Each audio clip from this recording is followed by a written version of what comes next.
And in brief, I'm really pleased to be able to introduce today's speaker, who engages with food systems in all sorts of ways and in ways that I think I'm going to learn more about today. I admittedly do not know Mark well on a personal level, but nonetheless, when I imagine the phrase scholar practitioner, he's always the first person who comes to my mind. For me personally, he's also quite memorable as a uniquely incisive person, someone who's capable of greatly elevating the seriousness of discussions. So I say this because on the always on call Zoom era, I think I've given about 50 talks over the last couple of years on industrial meat production. And I do not say this as empty flattery, but out of all of those talks with, like hundreds of critiques and questions, the questions and critiques that stick out to my mind most memorably both came from Mark. And I think in part that could be a partial reflection of his real interdisciplinary chops. I might not get this entirely right, but from reading with some interviews online, he appears to have grown up on a farm, become dissatisfied with that to some extent, been formally trained in physics, English, visual arts, going back to agricultural sciences, and then arriving at Yale and affiliating to some extent with their famed agrarian studies program, which in turn deeply immersed him in the critical social sciences and humanities. And I just say that to note that that kind of intellectual range is pretty rare to see these days. Mark Bomford was the founding director of the Center for Sustainable Food Systems at the University of British Columbia. And since 2011, he's been the director of the Yale Sustainable Food Program. In this role, he appears to do a lot of things at the intersection of teaching and practice, probably too many to list, but one of those things is directing the actual Yale farm, which is, quote, a multifunctioning teaching farm that uses farming practices and crop selections specifically tailored to meet the needs of different classes, spanning the natural and physical sciences, the social sciences, and the arts and humanities, end quote. In addition to this, an affiliation with the University of Oxford School of Geography and Environment, he is also conducting research on enclosure and controlled environment agriculture, which is the topic of today's talk. And with no further ado, please join me in welcoming Mark. Well, thank you so much for that kind and generous introduction, Alex. To repeat much of it, my name is Mark Bomford. My pronouns are he, him, and I'm from an Anglo-French Canadian settler family. I am the director of the Yale Sustainable Food Program, and our activities do include operating the 1-acre teaching farm on Yale's main campus, which is all part of traditional Quinnipiac lands. Before moving to New Haven about a decade ago, my life and work was really based in British Columbia. And at the University of British Columbia in Vancouver, I was responsible for the 60-acre UBC farm. That sits on unceded Musqueam land. I've spent the past 2 decades in this really tumultuous on-again, off-again, love-hate relationship with vertical farming. Even though vertical farming doesn't really even know that I exist, that's okay, because as I'll suggest in this talk, the planet doesn't know or really care much about the existence of vertical farming either. Before I even get to the what is vertical farming anyways, please indulge me with a backstory. This is a picture of a younger me in an airport leaving Vancouver with my spouse. I'm holding a local magazine cover. It's titled Going, Going, Gone. It's in reference to the fact that young professionals were fleeing the city because the cost of living in Vancouver had become untethered from anything that you could possibly sustain as a wage earner. To own a home within a 1-hour commuting radius, I would need to supply monthly mortgage payments that were in excess of my annual gross income. Nowhere in the world is quite as insane as Vancouver, but it's a pretty solid bet that the closer you are to an urban center, the more expensive land will become. It really does not matter if the soil is a deep, fertile, and friable black Kernizem, or if it's a lead-contaminated concrete Superfund site. As you get nearer to an urban center, you're not going to be making a profit selling food commodities. But enough dabbling in the little leagues, where land might only approach $1 million per acre.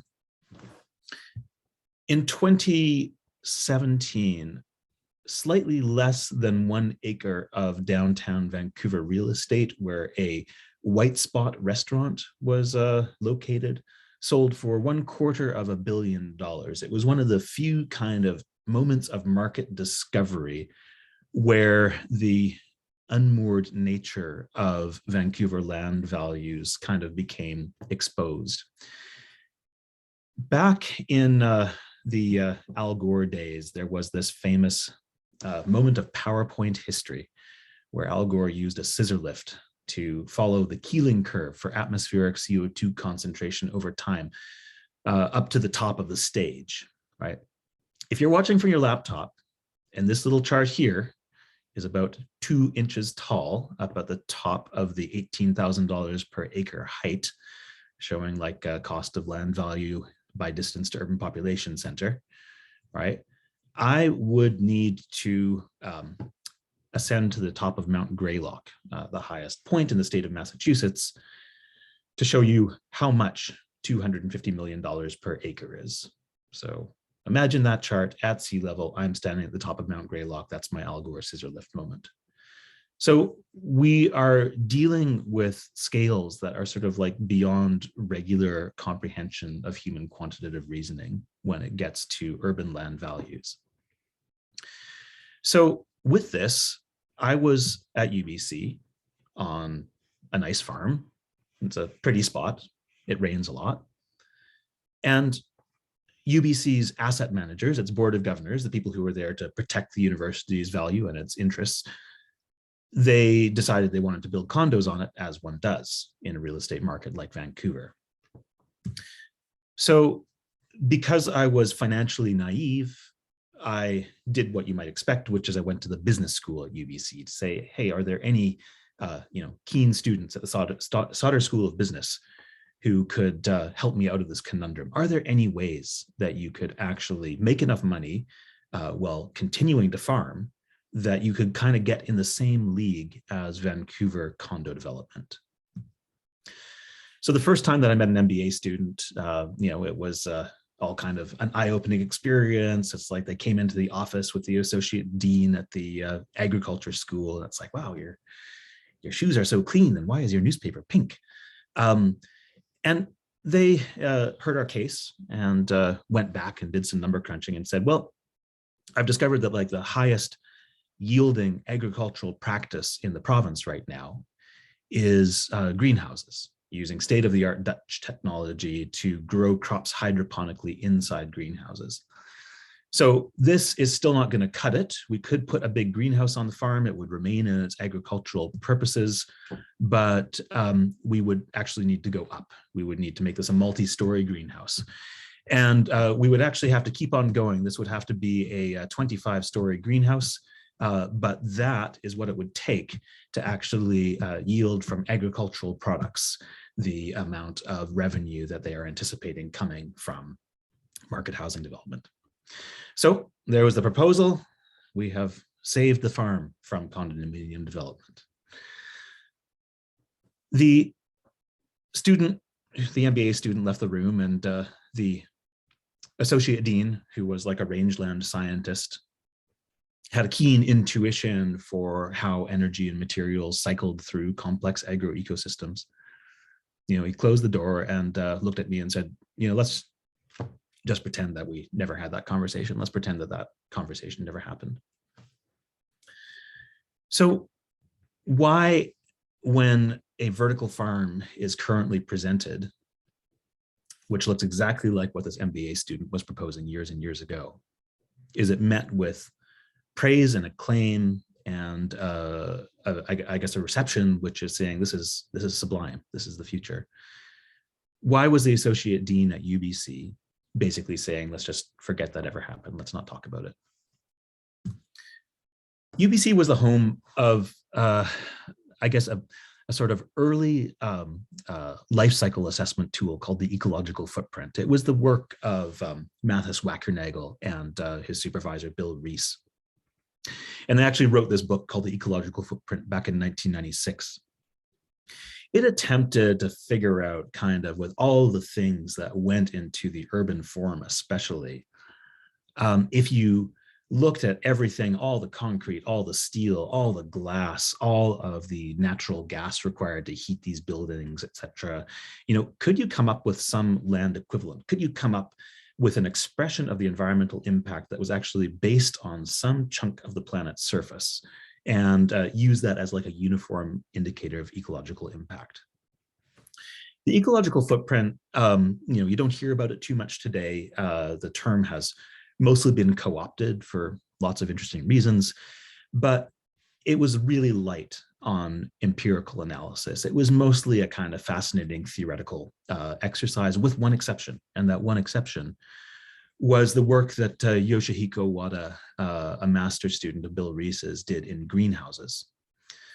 So the Lower Fraser Valley of British Columbia was building these greenhouses using Dutch growers, Dutch technology, Dutch capital in some cases, because that is where, in the insane peri-urban real estate markets, that was indeed the only way that you could make money agriculturally. Why not just turn it into condos like everybody else? Because British Columbia had an agricultural land reserve, which prohibited that kind of development. So you would move towards this sort of what is the highest and best agricultural use, and the answer financially was hydroponic greenhouses. This gave Yoshi an interesting case study. He went out to the open air field farms in the dry interior of the province where they were growing tomatoes. And then he went into these new state-of-the-art Dutch greenhouses in the Fraser Valley closer to home. Because he had, trusting farmers, they opened up their books, and he was able to poke around, measure out all the concrete, measure out all of the glass. He was able to look at what they were spending on natural gas, see what they were spending on fertilizers, on lube, whatever, and turn this into some kind of land equivalent. And this, ended up with a kind of, at first predictable and then astonishing result.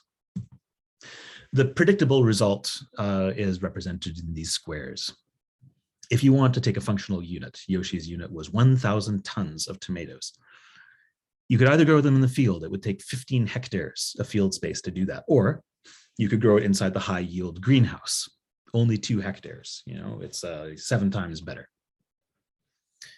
But when he looked at trying to get some land equivalent to every single thing that went into the maintenance and the sustenance of those facilities, right, he came up with this result here. So to keep that soil fertile in the field and to offset all of what you were using to keep the tractor running and to transport it into the city, you would need this ecological footprint that was about 4 times the growing area, perhaps about 50 hectares.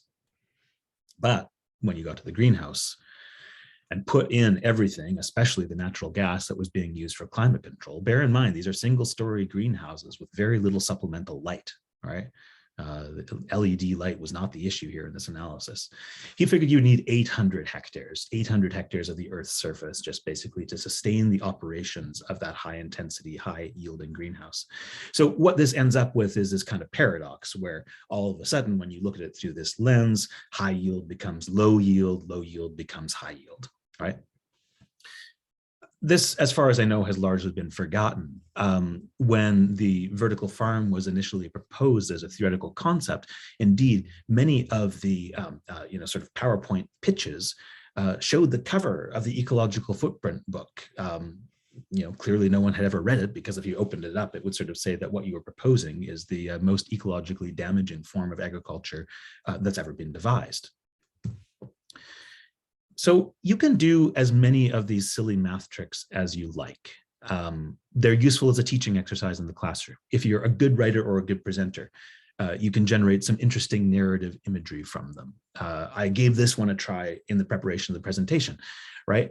If you want to annoy people on Twitter, you can offer something like this. Here we have like some earthbound salad mix grown in Yuma, Arizona. If you consider that a tractor trailer can carry about 35,000 pounds of this stuff to Cambridge to a Stop and Shop, and you look at the equivalent of the diesel, it's like about 3 tablespoons of diesel CO2 equivalent, which is burnt and getting it the 2,800 miles across the country from Yuma, Arizona to Cambridge, Mass. right?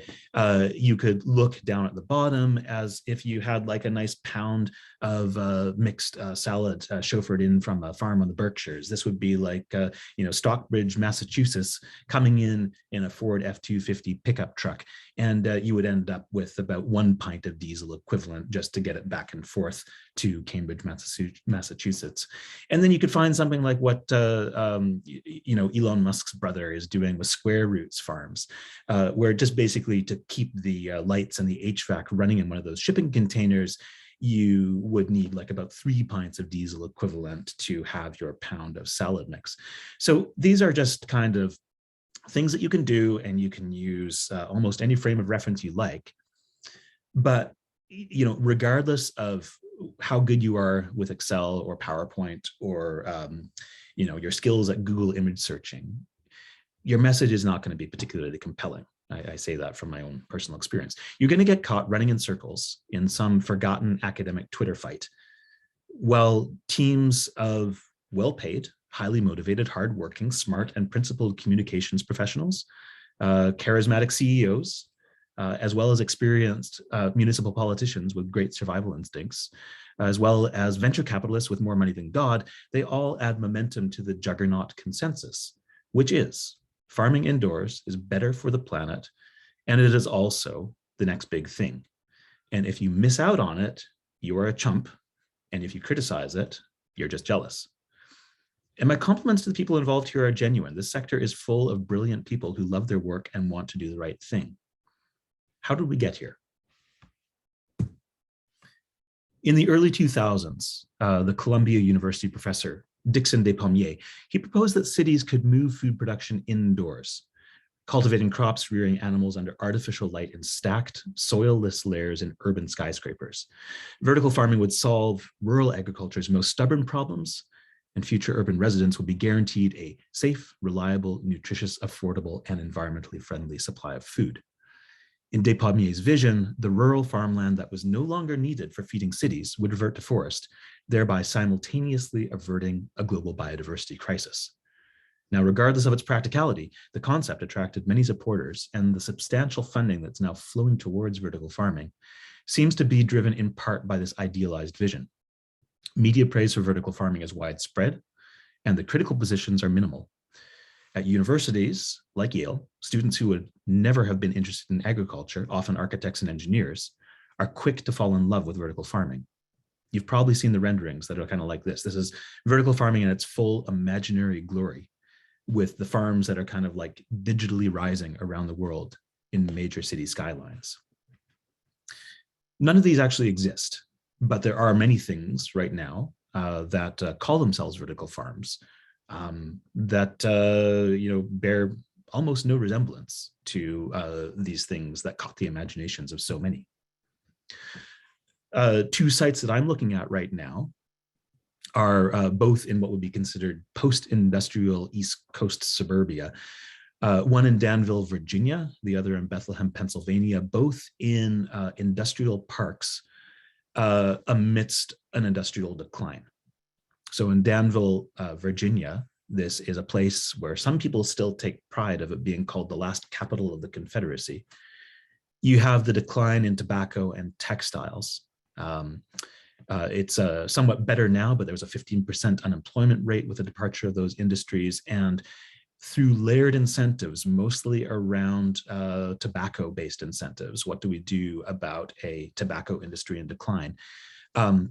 There were all of these industrial parks that have been created in the region. There's a similar story in Bethlehem, Pennsylvania, where rather than this being the decline in tobacco and textiles, this is the decline in the mighty Bethlehem Steel Company, which at one point was this kind of iconic steel mill, kind of representative of industrial superiority of the United States. It was bankrupt and abandoned in 2003. And in addition to a 160-acre casino and arts district, there's also a massive industrial park, which is going in there right now. We're just getting some more interesting models of land value as well as fixed capital value. This is a model which I'm using, which was described in PNAS in 2020. So, this is somewhat speculative, but these models that are trying to understand the spatial distribution of capital and the spatial distribution of land values are getting better and better all the time. And so you can see how the lines on these maps of these two locations of these vertical farms, they're travel isochrones. That means that each one is the same time that would take a driver in 4 hours or 8 hours to go on a legitimate road in a tractor trailer. And so what you can see is they're trying to find the place within these very, very high value urban markets where land values are their absolute lowest. So it's looking for the most depressed industrial area within a thriving commercial market to be able to market what's coming out of the vertical farms. So this is strategic, right? The goal is you need to access urban markets where well-to-do residents can afford food, which has to be priced high to provide a satisfactory return on the substantial capital that has been advanced to fund these high-tech growing apparatus. The additional expenses that are associated with operating on high-value urban land are just impossible to justify when there are lower cost options available. And when you find a site where declining industry has left local governments scrambling to attract employers, the major tax incentives have to be taken advantage of by your funders, right? It's not up for negotiation. Now, these self-described urban vertical farms are neither urban nor vertical, obviously. They're located in these economically depressed small towns. They're basically trying to attract new employment following the collapse of these different sectors, which were mostly inhumane, exploitative, and toxic, all right?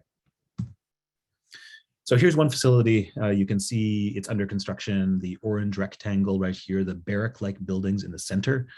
Those are abandoned tobacco warehouses. This is down in Southern Virginia. The large building that's in the center of the photo, that was from 2009 to 2019. That was North America's only IKEA manufacturing facility. It employed about 350 local workers overseen by a Swedish management team. More recent investments of much more significance than the vertical farm, including the repurposed IKEA building, are going towards a very different kind of logistics. The IKEA building is now constructing van bodies that are going for things like the delivery of Amazon Prime packages. This is you'll see the same here in the Bethlehem location. The orange square, which is the new vertical farm, neither vertical nor urban, is just dwarfed by the logistics warehouses that surround it. These are for companies like Amazon, Walmart, and FedEx. And it's basically for the fulfillment and distribution of durable imported goods that we have all gotten to know so well during the pandemic. So we've got something of a mismatch, regardless of where you look, between the promise and the reality, at least on the exterior, right? And sort of failing to meet these large promises is like such a banal and everyday occurrence that it's barely worth mentioning here. But what I'm interested in asking is like whether this misalignment actually matters, right? Obviously nothing unusual, but does it matter, right? And so what I'm looking at here is the promissory narratives of these vertical farming companies, the ones who are able to kind of like make the leap between what's happening that does not align with the initial narrative, the thing that sparked things off, that vision, and these kind of like macro imaginaries of global agri-environmental degradation and global food security, right? So what you see here is from an Analyst Day presentation. It was from a company that actually failed to go public, but because it was on its way to go public, these materials are in the public domain. The ambitions and the macro trends that are identified here, they operate at this similar scale to something like the Sustainable Development Goals worldwide. And what's happening here is when you turn something into a purely semiotic purely symbolic representation.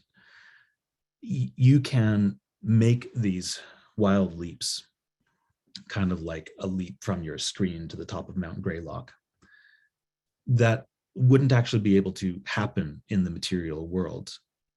But you can talk about these discontinuities in scale, where you can kind of, be at 10 to the 6th, and then you can be at 10 to the -6 in the same sentence.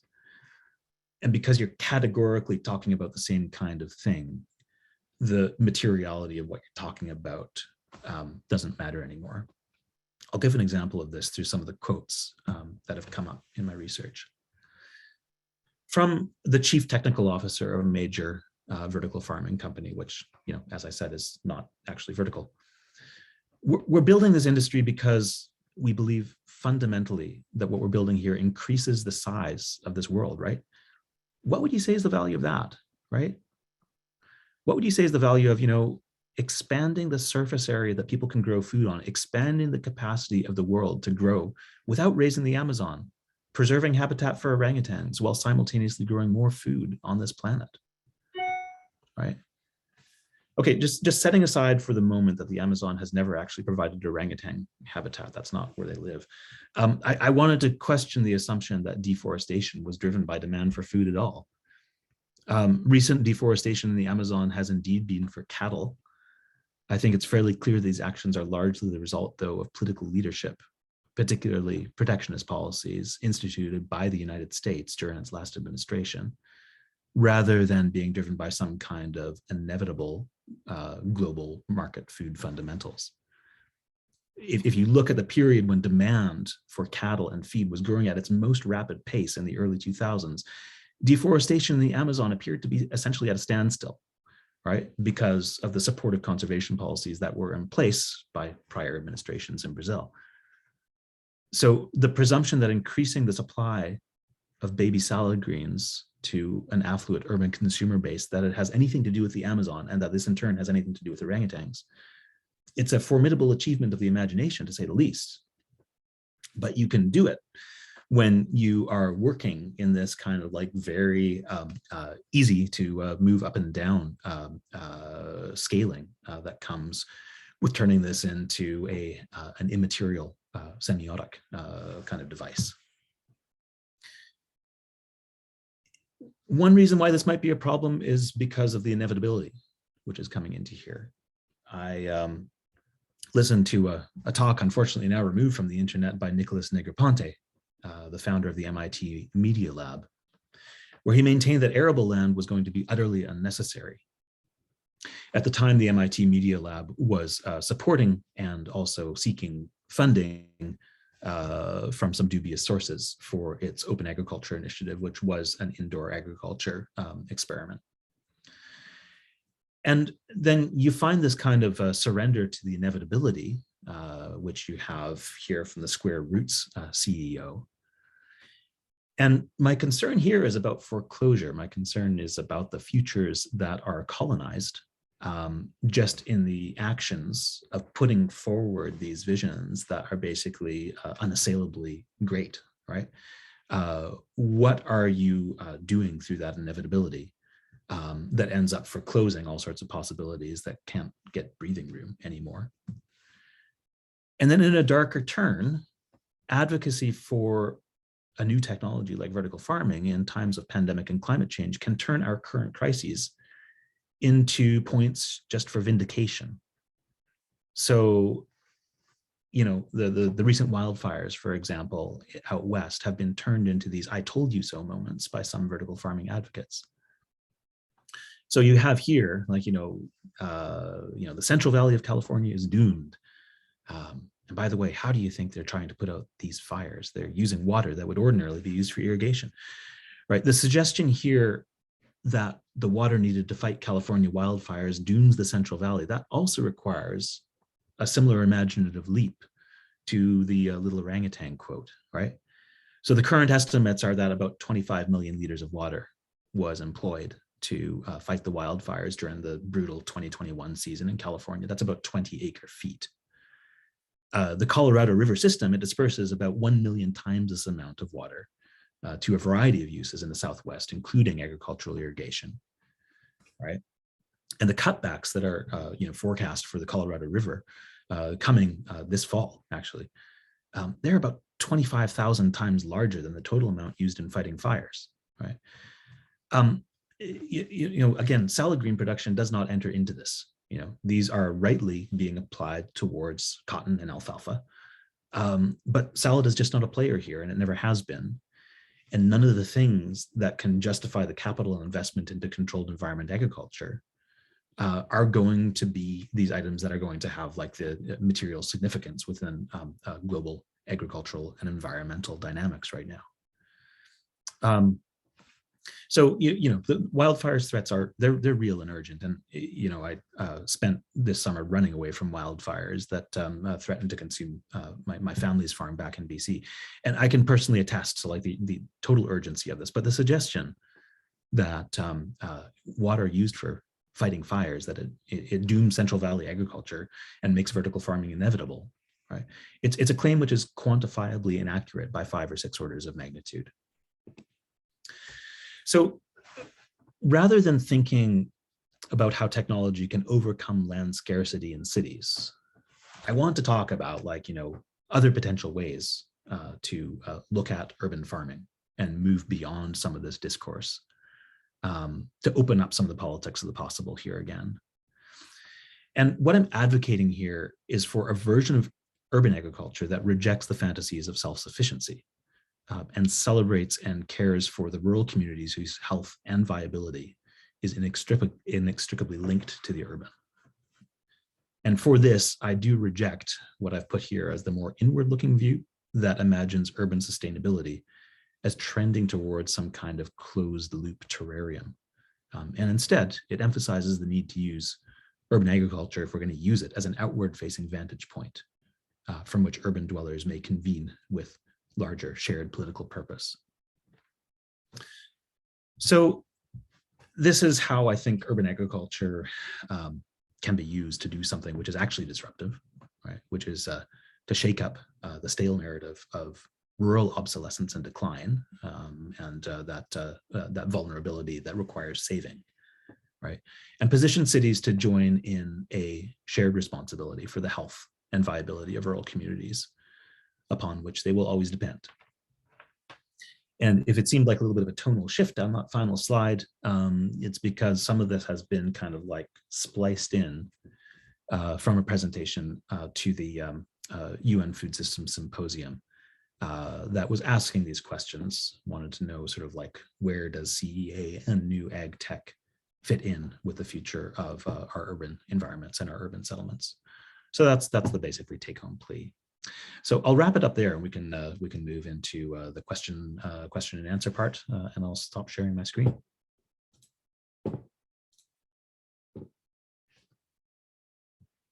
Thank you very, very much, Mark. I'll have a bunch of questions germinating, but I'll kick it off. I guess I haven't really followed the vertical farming debates too much, or been exposed nearly as much to the kind of hype that's emerging around the future of these operations. But where I have seen them gain a bit of a foothold is more in producing not things that are going to feed the world or do this or that, but instead produce very specific greens for high-end restaurants, or produce a kind of to order very specific kinds of produce. And I was wondering if how that entry into vertical farming, how you think about that as a process. This sort of vertical farming as a specialized pursuit for restaurants and other kinds of high-end yields. Well, that's the only place that it has, I think, in terms of its financial viability. As I alluded to, some of these facilities have fixed up $50 million in capital for 1 acre.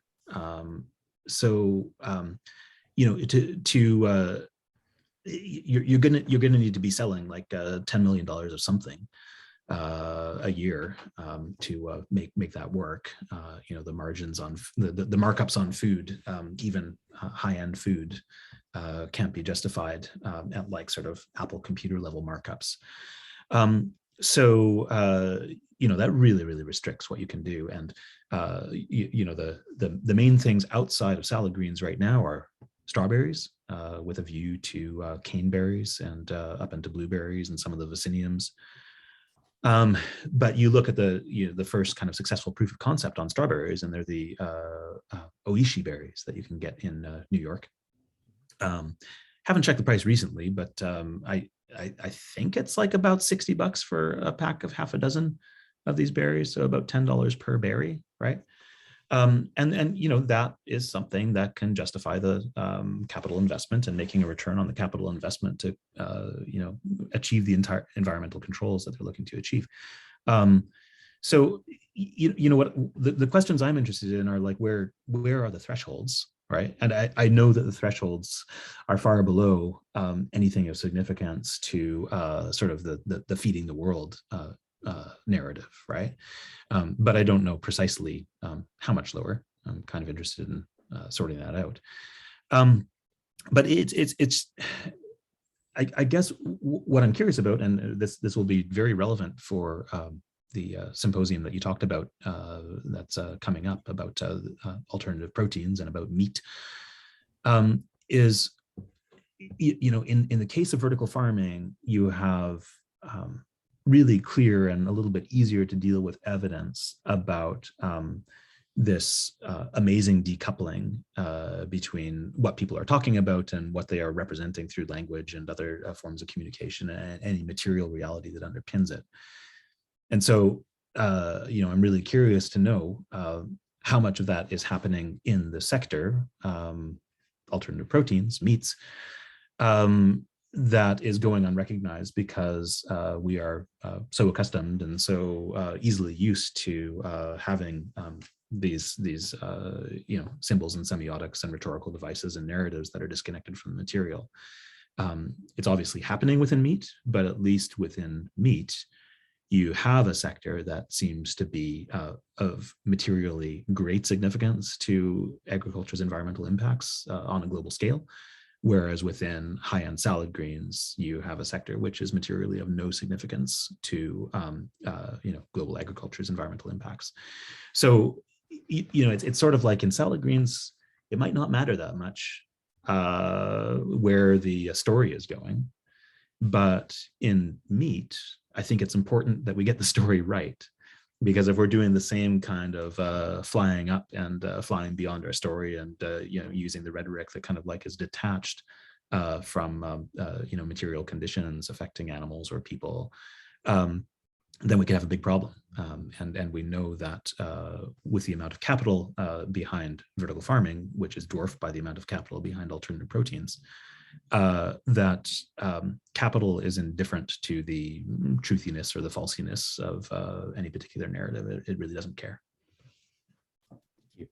I have a question from Margot Richter. We know that vertical farming is really energy intensive with its current technology. So a lot of people are anti-vertical farming for that reason. But how would you weigh that with other pressing issues like soil degradation, land use values, feeding the world, etc.? Could you repeat the question? I think we didn't hear it at least not in the room. Okay. The question is from Margot Richter. We know that vertical farming is really energy intensive with its current technology. So a lot of people are anti-vertical farming for that reason. But how should we weigh, or how would you weigh the energy intensiveness of vertical farming with other pressing issues like soil degradation, land use, feeding the world pressures? Do you think that there is a possibility to dedicate a lot of resources into improving the efficiency of vertical farming? So two responses to that question, I guess.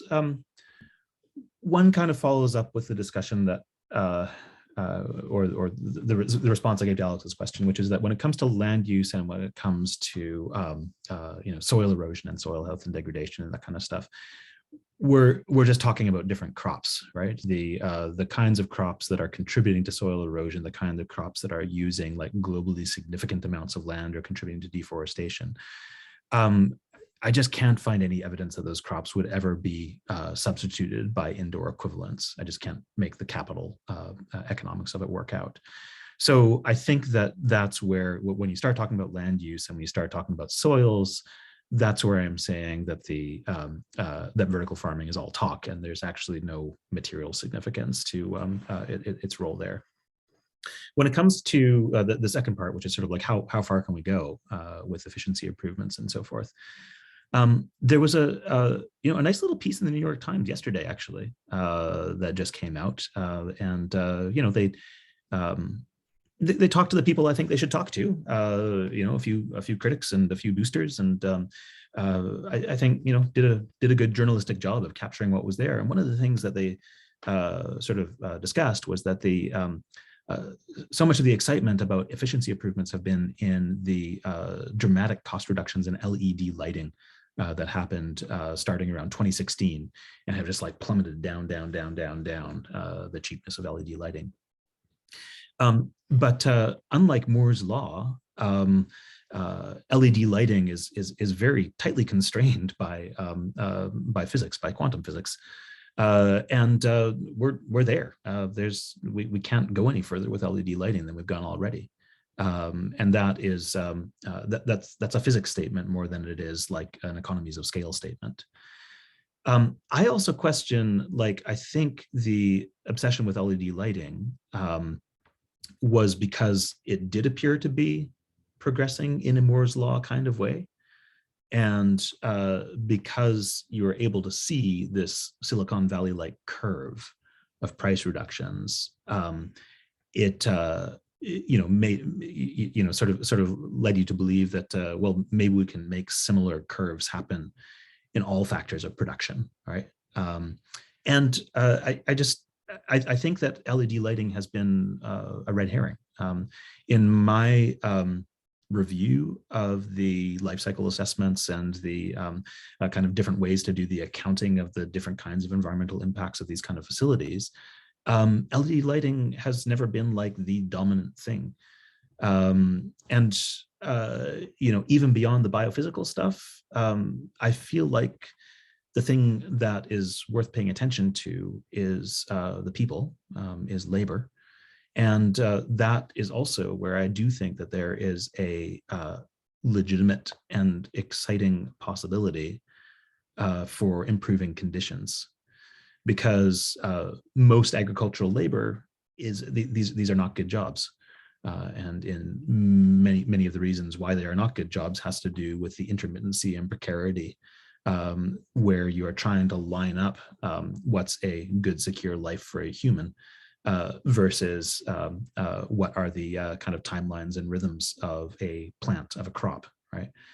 And so, it's not, the exciting bit to me is not that we open up these markets for year-round crop production. The exciting bit for me is that there may be a way to sync up the reliability that's needed in human labor to constitute a decent employment with agriculture, and that would be a tremendous benefit. So it would be nice if they weren't trying to replace all the people working in vertical farms with robots, but yeah. We're going to go live to the classroom and for a question. Okay, thank you for that, Mark. We have a question from the audience. Can you hear me? Yes. Okay. So my name is Alexandra Thorne. I'm a lecturer here at Tufts. I loved the talk. I loved the combination of critical theory with numbers. Just like beautiful stuff. This is maybe a little bit of a tangent from your main point, but in the course of your talk, you touched on three, I think, kind of distinct visions. The vertical farming was central, but then there was kind of, I guess, maybe the like ADM supermarkets, the world vision of conventional agriculture, and then the small farm future with the pickup truck coming down from the Berkshires. And I was, those are all very different kinds of stories that we tell ourselves about what the urban-rural relationship could be. And I was wondering if you could talk a little bit more, especially about that middle one, the small farm vision. Thank you.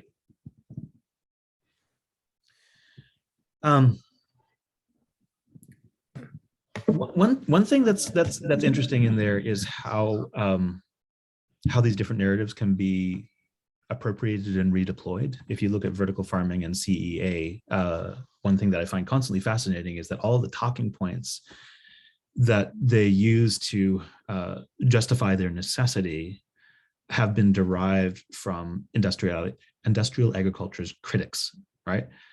So it's been from the criticisms of agricultural industrialization that emerged kind of like through the 1970s, 80s, et cetera. That's the language that they're using. So it's this interesting sort of like we're picking up on the justification from criticisms of industrial agriculture, and our response just happens to be the most hyper-industrialized form of plant production that we've ever devised. So it gives you a sense as to just like how slippery a lot of these narratives are and how they can be repurposed with such ease and with no apparent cognitive dissonance when you are promoting something using a narrative that was specifically set up to attack and contradict what you're promoting. Agriculture of the middle, I think, is what you might have been getting at. This kind of like a middle scale agriculture, neither small, romantic, and impractical, nor massive, oppressive, feeding the world types. I think there's a lot in there. I think the interesting piece comes more around collective action, collective governance within those mid-scale spaces. You do see some examples right now where I think that there's been more cooperative engagement, more collective action among workers in those mid-sized spaces, which can't happen with the huge vertically integrated companies, and which also can't happen within the sort of like small farm romantic paternalism that Maggie Gray does a really good job of critiquing in Labor and the Locavore, that book from a couple of years ago. So I think there's a lot of promise in that space. I think the challenge of celebrating the mid-scale is that same kind of like essentialization of any scale, right? There's not going to be a right size for a farm. There's not going to be a correct scale for agriculture. And much of what's happening, I think, with the celebration of vertical farming or CEA, of high-tech agriculture and so forth, is falling back into these kind of essentializing traps of sort of saying like, this is a good scale and this is a bad scale, and assigning moral agency to a particular scale of smallness or bigness, of bigness is bad and small is beautiful and so forth. And I think that is, as I said, I think that's a trap. And I think there are other ways that we can assess the value that a particular form or a particular pattern of agriculture has, that are not linked to giving it some kind of like categorical assignment of saying this is a mid-scale farm, or this is a small-scale farm, or this is a large-scale farm. I think there's other ways that we can assess it. Thank you. We have one more question from the audience, the live audience. Hi, my name's Julie. I am a senior studying environmental studies and biology here at Tufts. Just want to thank you for such a great talk. I'm curious about what you think about urban farming as a whole. I understand the issues with vertical farming. I personally see urban farming as important to increasing education on agriculture and nutrition in urban communities. What do you think the best ways are to implement urban farming, if not through vertical farming, or is it just not practical to do urban farming at all? Thank you. I really like urban farming. I've spent my career as an advocate for urban farming. I am careful about what urban farming does, and I don't think that urban farming is innocent just because it's urban. As you know, sort of, I think articulated in that last slide, you can either use urban agriculture as an inward-looking exercise in, stating your independence and saying, like, if only we could take care of us and our loved ones, and basically be cut off from being complicit in this horrible, corrupt world outside. I think that's the wrong way to approach it, and yet urban agriculture can be used to that end. If urban agriculture can be used to foster a greater sense of interdependence, especially to bring the rural and the urban back together, I think, as one whole, then I think it could be very valuable. I'm cautious about what's meant by education in the same way as I'm cautious about what's meant by literacy when it comes to food. The people who are, in my view, promoting narratives that have no material link to the thing that they're saying they're improving are incredibly well educated about where their food comes from. These are the most food literate people that you could ever come across, right? And so to me, kind of like urban agriculture is not a good in itself. Educating people about where their food comes from is not a good in itself. It can be used to multiple ends. And I think we just have to pay attention as to what those ends actually are.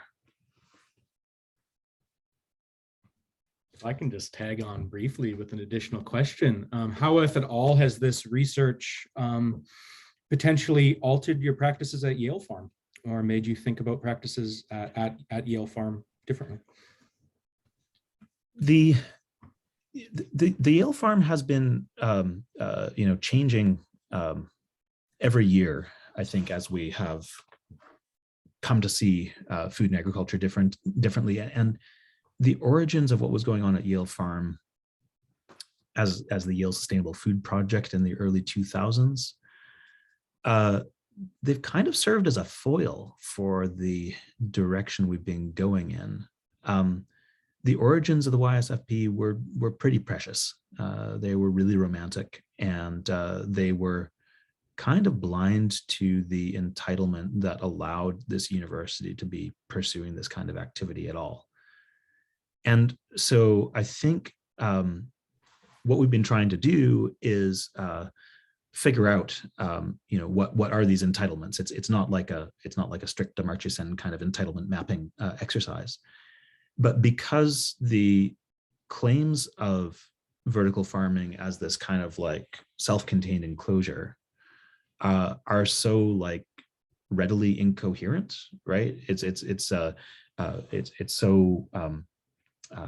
guess it's so apparent, where this claim that we're doing everything self-sufficiently and it's all working in a closed loop, like it's so apparent that that is not true. It gives us a way to think about, okay, what are the areas at the Yale Farm where we have been ignorant of the entitlements that are allowing us to continue this practice? And I think for agriculture in the United States in general, the two that require the most interrogation are that it's all stolen land, and it was all improved through stolen people, stolen labor, right? Every area that we farm in this country falls into those categories. And so that's why I, began with a symbolic land acknowledgement, practically meaningless. And what we're asking now is how we can turn those symbolic actions into meaningful actions. We're very excited. Hile Hobart is joining us as a faculty member this fall, and we're working the Yale Farm into her Indigenous Food Sovereignty course. And one of the ways that we've been doing this over the years is like looking at how you can stumble into just cherishing the symbol of something and how you can give that some more meaningful engagement. And an example there, which you'll see at every campus farm, every student campus farm, is you'll probably find like a Three Sisters garden, a polyculture of corn, beans, and squash. With a nod to Indigenous agriculture. that is almost always taken out of context, and what we've tried to do as we've incorporated this into our course is start to build relations. In this case, with Liz Charlebois, who's an Abenaki seed keeper, to figure out, like, not just corn, beans, and squash off the shelf, what kind of seeds and what kind of intellectual property is expressed in this polyculture, in this particular polyculture, and how can we honor that? How can this be something which is reciprocal to the intellectual property which this particular First Nation should rightly be credited for? And so we've done that by bringing people here, by providing honorary and those kind of things, by trying to elevate the stories that are forgotten when you sort of sweep under the rug this kind of stolen land, stolen people entitlement that supports all agriculture in the US. So giving credit where credit is due. So I think a plug probably for Liz Carlisle's new book, which is really exploring the indigenous roots of agroecology and the indigenous roots of regenerative, and how much we depend upon indigenous technology and indigenous ways of knowing to be able to further some of these agricultural forms that we're excited will be more sustainable for us. Well, thank you, Mark. I think that does it for time. I apologize. I've left a few questions from the audience hanging, but this is a really fantastic talk and we appreciate it. Thank you. Thank you.